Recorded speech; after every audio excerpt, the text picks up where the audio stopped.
দাঁড়িপাল্লা নিয়ে আসছেন, কি জন্য আসছেন বলেন? আল্লাহ তার তৌফিক মিজান, এটা হচ্ছে আল্লাহ প্রদত্ত একটা প্রতীক, ইনসাফের প্রতীক, ন্যায়ের প্রতীক। তাই আমরা নিয়ে এসেছি। আগামীতে কি এই দাঁড়িপাল্লা নিয়ে আসছেন, আগামীতে কি এই দাঁড়িপাল্লা ক্ষমতা যেতে পারবে? আল্লাহ যদি ক্ষমতা দান করেন, জনগণ যদি রায় দেয়, তাহলে ইনশাল্লাহ অবশ্যই আগামী নির্বাচনে বিপুল আসনে জয়যুক্ত হবে ইনশাল্লাহ, এটা আমরা আশা রাখি।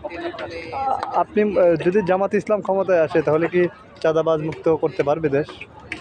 আল্লাহ যদি ইসলামী নেতৃবৃন্দ যদি ক্ষমতায় আমি দেশে দারিদ্র, চাঁদাবাজ, দুর্নীতি, যে কোনো অপশাসন মুক্ত হবে দেশে।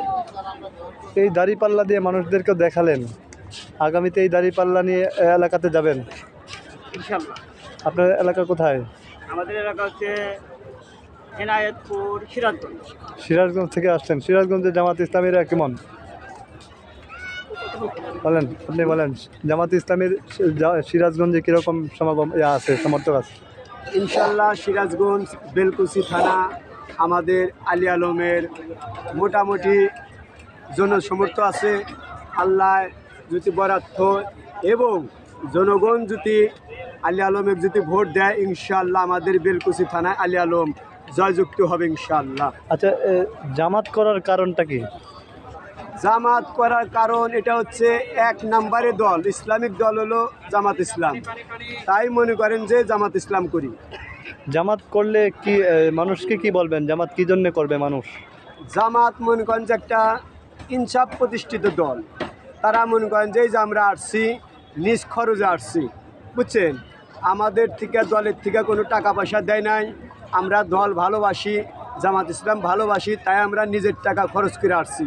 আমরা তো যে রুটি নিয়ে আসছিলাম, রুটি নিয়ে আসছিলাম, দুপুর সময় আমরা রুটি খাইছি। এখন আমরা ছোটো ভাইয়ের ওখানে যাব। তাহলে আগামীতে বাংলাদেশ জামাত ইসলামী ক্ষমতা আসতে পারবে আপনি মনে করেন?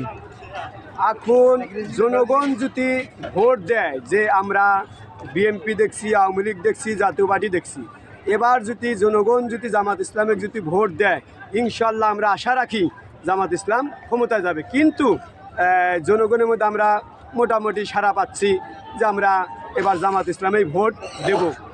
আমরা দেখছি যে আগামীকালকে 2টায় সমাবেশ, তার আগে মানুষের সমাগম বেশি, কি বলবেন এই বিষয়ে? এখন মনে করেন যে আমাদের বেলকুচি থেকে গাড়ি ছাড়বো ফজর নামাজ পড়ে। এখন ওই বাসে যদি আঙ্গুরে আসার কথা ছিল, কিন্তু যদি ওই বাসে যদি আসতাম তাহলে আমাদের অনেক ফাঁকে থাকা লাগতো। এই জন্যে টেজে মাঠে আসতে পারতাম না। তাই মনে করেন যে আমরা একদিন আগেই আমরা 2 বন্ধু চলে আসছি। আপনি কি দিয়ে আসছেন? আমরা বাসে চলে আসছি। তাদের আগেই চলে আসছেন আপনি? হ্যাঁ। ধন্যবাদ আপনাকে। আপনাকেও ধন্যবাদ।